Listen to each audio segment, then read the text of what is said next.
We can now go across to Antonia Carrigan covering the summit for us in Nice. Antonia, scientists where you are calling for stricter controls on fishing, aren't they? Absolutely. Well, one of the things we've been talking about here a great deal is bottom trawling. And in a recent film produced by the famous David Attenborough, members of the public have been extremely shocked to see the level of aggressive fishing practice that are going on, even in areas we are told are protected. Let's take a quick look at some of that footage. Surface, you would have no idea that this is happening. It has remained hidden from view until now.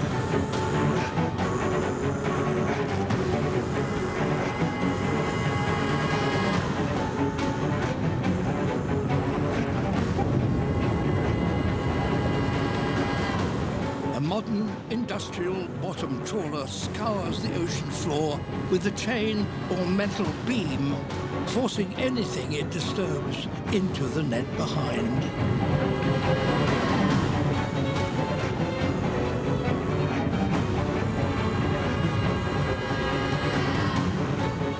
It smashes its way across the seabed, destroying nearly everything in its path, often on the hunt.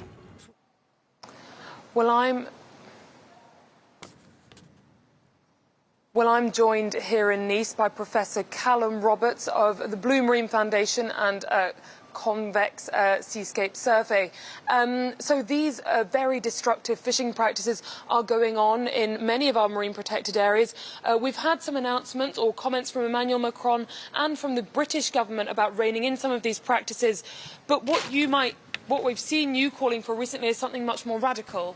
That's right. We're calling for all of the international waters of the whole world to be protected from fishing and deep sea mining and from new fisheries opening up for fish that live deep down. And there's a lot of interest in exploiting those so we can feed the burgeoning aquaculture industry.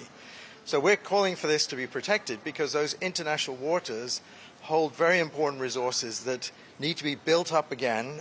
We've depleted the fisheries massively there by industrial fishing over the last 40 or 50 years or so, and that is impacting upon the ocean's ability to regulate the climate. Well, I would like to ask, is an overall ban on exploiting these international waters, is that compatible with serving the needs of the 3 billion people worldwide who live off the oceans? The amount of fish that we catch on the high seas, that is international waters, is only about 6% of the global total, and most of that goes to high-income countries, so there isn't a food security argument for fishing out there. We don't need to fish there, and in fact we would be better off exploiting the same fish in the waters of, in the sovereign waters of countries around the world. That would distribute the benefits much more equitably and widely. At the moment, about 80% of the international catch is taken by 6 countries. If we were to protect all of the high seas from fishing, then much of the catch would be spread across maybe 100 countries of the world. And your big research focus at the moment, if I understand correctly, is looking at how carbon is distributed in our seabeds. So far, what can you tell us?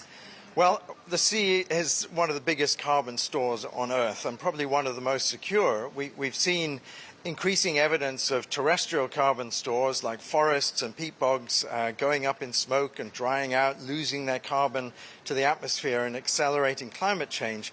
But in the sea, the carbon is stored in the mud and the sand at the bottom of the ocean. What we need to do is to protect that area much better than we do, and bottom trawling is one of the activities that resuspends the mud off the bottom and causes carbon to be re-released and to go back into the atmosphere as carbon dioxide. So we really need to protect seabed carbon stores just as we need to protect seabed fish. And so banning bottom trawling in marine protected areas would be a very simple first step towards achieving that. But we need to also look to where the carbon is richest and most vulnerable in the ocean and make sure we protect those too. Of course, the oceans are on the real lungs of the planet. They're the blue lungs of the planet. They absorb 25% of our CO2 emissions. That's what we're really protecting here too. It's not just the animals, the plants, the fish. Antonia, thank you very much for that. Antonia Carrigan reporting there for us with her guest.